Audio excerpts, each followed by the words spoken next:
সে বলছে যে আমরা একটা উত্তপ্ত অবস্থার মধ্যে আছি, কড়াইয়ের উপরে বসে আছি, যে কোনো সময় রোস্ট হয়ে যেতে পারি। এই সিদ্ধান্ত যদি সরকার নেয়, সবচেয়ে ক্ষতিগ্রস্ত হবে কক্সবাজার অঞ্চলের লোক, চট্টগ্রাম অঞ্চলের লোক। সে তার ভাষায় বলছে। তো আমার যে হিসাব, 14.5 লক্ষ রোহিঙ্গা এখন ইনস্ট্যান্ট আছে আমার এখানে, আরো 1,13,000 এসে যোগ হয়েছে। এই 15 লক্ষ আগে ফিরে নিবেন, তারপরে মানবিক করিডোর দিয়া আপনাদের চাইল ডাল তেল সব দিব। বার্মা যদি আমাকে দেশ দখল করে পুরো মেসালার মেসালার, এগুলো তো ব্রিটিশ আমলের, এগুলি তো চলে না।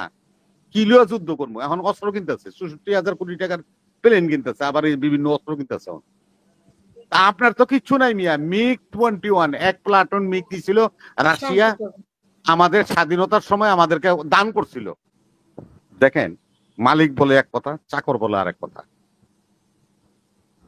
এই রাষ্ট্রের মালিককে আপনি আর আমি বলবো জনগণ না, এখন রাষ্ট্রের মালিক হলো ডক্টর ইউনূস সাহেব এবং ওনার উপদেষ্টা পরিষদ। ওনার হলো রক্ষক, অভিভাবক আমাদের জনগণের। আমাদের এই আমাদের পররাষ্ট্র উপদেষ্টা বললেন যে আমরা নীতিগতভাবে সম্মত হয়েছি শর্ত সাপেক্ষে আরাকানকে করিডোর দেওয়ার ব্যাপারে।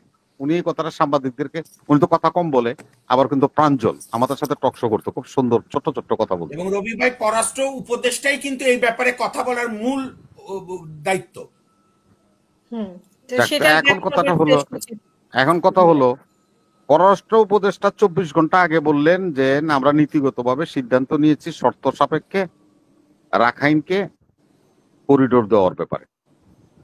আর 24 ঘন্টার পরে ওনার এই চাকরিজীবী, ওনার আন্ডারে চাকরি করে সেই লোক আইসা কইতেছে যে আমরা এই ধরনের কোনো সিদ্ধান্ত নিয়ে নেই। তো জনগণ কি চাকরের কথা শুনবে না মালিকের কথা শুনবে? প্রশ্নটা তো এরকমই আসে। অনেকে আমার পছন্দ করেন না আমি এভাবে চাচাচোলা কথা কই না, আমার মনে হয় উনি বলেছেন যে সিদ্ধান্ত নিয়েছে, বাট এরকম না, ব্যাপারটা এরকম না, ওই রকম, মানে উনি উল্টা আরেকটা ব্যাখ্যা দাঁড় করিয়েছেন আর কি, আমি যদি ভুল না করি। এই ব্যাখ্যাটা আজকে ক্লিয়ার হয়ে গেছে যখন নাকি আমাদের প্রধান উপদেষ্টা আমাদের বিমান বাহিনীর একটা অনুষ্ঠানে যায় আজকে একটা বক্তব্য রাখছেন। সে বলছে যে আমি যুদ্ধের বিরুদ্ধে। তো পৃথিবীর যে অবস্থা, তাতে করে যুদ্ধের প্রস্তুতি রাখা উচিত। আমি পুরাটা বললাম না, পুরোটা বললে তো সময় থাকে না।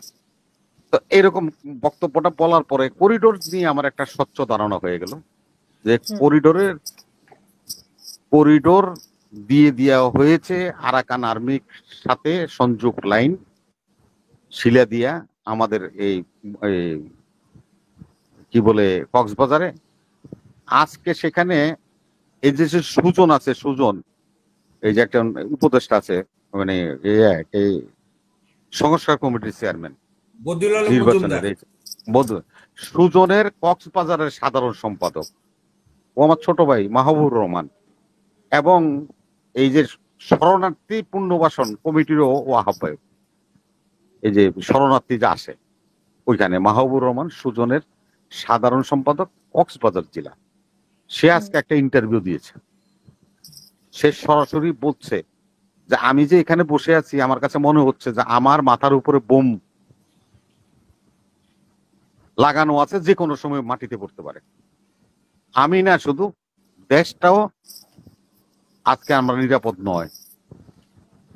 এই করিডোর সম্বন্ধে যখন তাকে প্রশ্ন করেছে সুজনের সাধারণ সম্পাদক কক্সবাজার জেলা মাহবুবুর রহমান, নামটা আপনারা লিখে নেন, দরকার হলে ওনার সাথে যোগাযোগ করতে পারেন।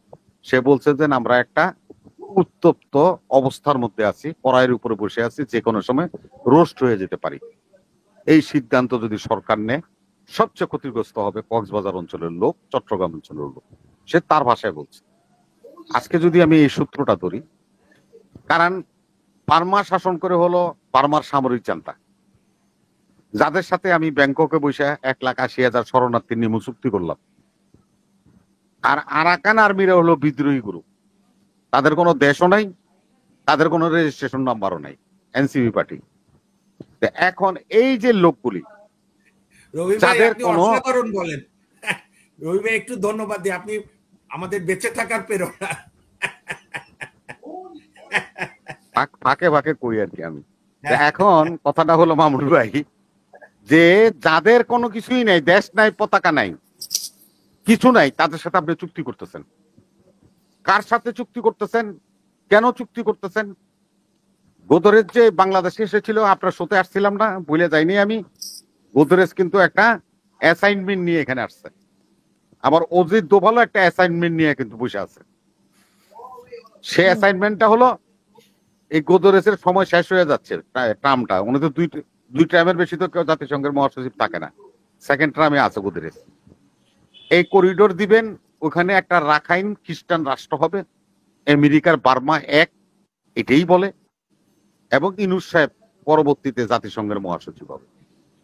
এই টোপ দেওয়ার পরেই ওনার হচ্ছে উচ্চ বিলাসী মানুষ, কিন্তু উনি অনেক কিছু হইতে চায়, অনেক কিছু পাইতে চায়, মানুষ ওনাকে অনেক ভাবে ভাবক, এটা উনি চায়। এটা ভালো, এটা সবারই উচ্চ বিলাস থাকা ভালো। তা এখন উনি জাতিসংঘের মহাসচিব হবেন, এই ডক্ট্রিন উনি গ্রহণ করছেন।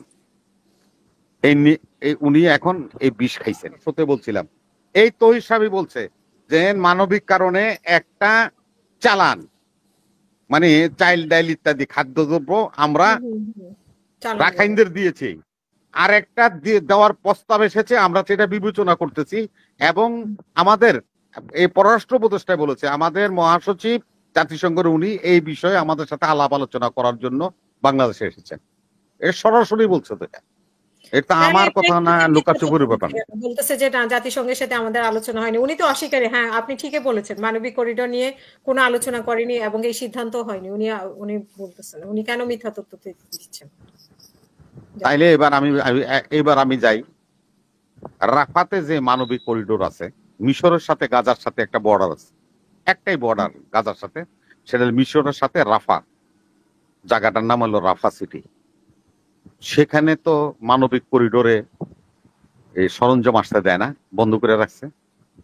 আমার ফিলিস্তিনির ভাইরা না খাইয়া মরতেছে, তাদেরকে তো কোনো সহযোগিতা করা যাচ্ছে না। সেটা কি মানবিক দৃষ্টিতে পড়ে না? আর যদি এই মানবিক দৃষ্টিতে এটা যদি পড়ে, গাজা যদি না পড়ে, তাহলে এটাও তো পড়বে না। কারণ ওরা রাষ্ট্রের মধ্যে থেকে বিরোধিতা করে রাষ্ট্র ভেঙ্গে রাষ্ট্র বানাই দিচ্ছে, বিদ্রোহী করুক, তাদেরকে আমি সহযোগিতা করবো। এটা তো মানবতার মধ্যে পড়ে না। পরে এই রাখাইন থেকে 1,13,000 আপনার রোহিঙ্গাকে এই ইন দিস টাইম আমাদের দেশে 8 মাসে 1,13,000 কেন পাঠাইছে?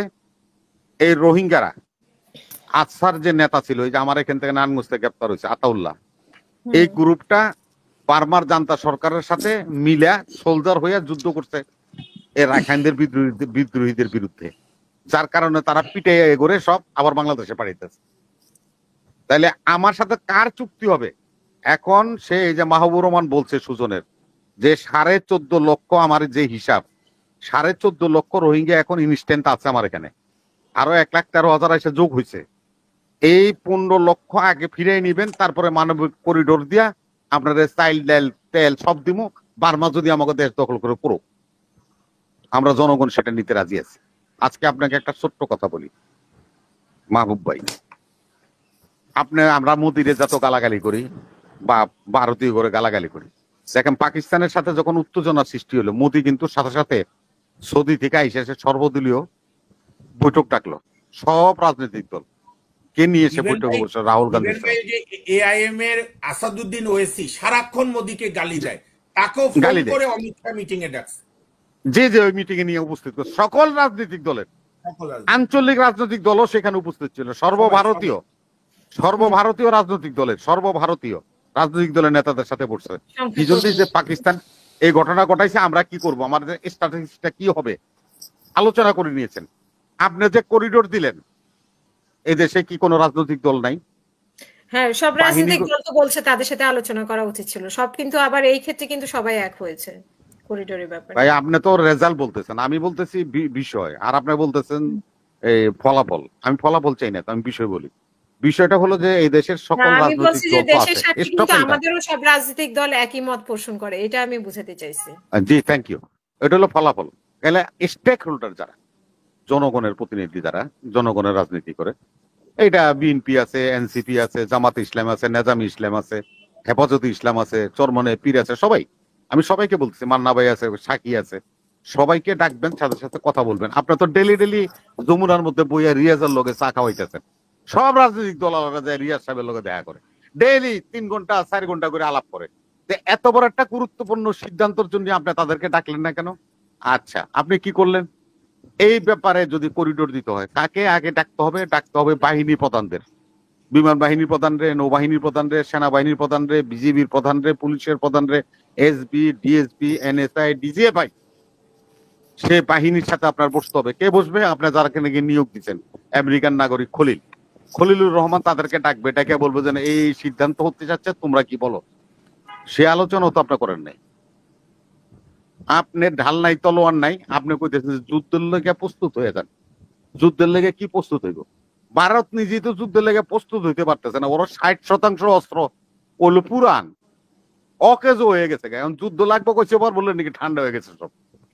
তার জেনারেলদের সাথে যখন মিটিং এ বসছে সে, এই মোদি, অমিত শাহ, রাজনাথ সিং, তখন জেনারেলরা বলছে যে তুমি জানি যে আমাকে অস্ত্র শস্ত্র দিচ্ছ, এসালার মেসালার, এগুলো তো ব্রিটিশ আমলের, এগুলি তো চলে না, কিলিও যুদ্ধ করবো। এখন অস্ত্র কিনতেছে ৬৪,০০০ কোটি টাকার প্লেন কিনতেছে, আবার এই বিভিন্ন অস্ত্র কিনতেছে।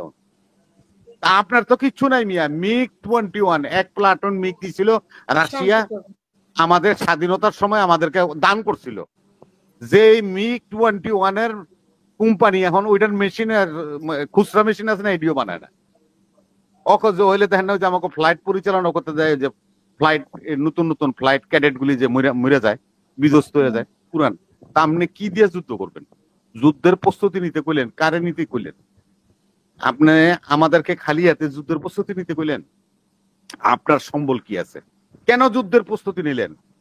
ডিউ একটা, ভারত তো আমাদেরকে আক্রমণ করবে, ভারত তো পাকিস্তান লয়ে চিন্তা করে শেষ হয়ে যেতেছে, আমাকে আক্রমণ করবে। তাহলে আমার উপদেষ্টা, প্রধান উপদেষ্টা যে কথা বলছে যে আমি যুদ্ধের পক্ষে না, তবে যুদ্ধে এই পরিবেশে যুদ্ধের জন্য প্রস্তুত থাকতে হবে। যদি প্রস্তুত থাকতে হয় বলেন আপনি, তাহলে কার সাথে? এই যে করিডোর দিয়েছেন, বার্মার জান্তা সরকার কয়দিন আগে সে সোভিয়েত রাশিয়াতে ভ্রমণে গেছিল, তাকে সুখই দিছে 3 প্লাটুন, তাকে MiG-29 দিয়েছে, এই রাশিয়ার সাথে চুক্তি করছে এবং সেই মালামাল পেয়ে গেছে।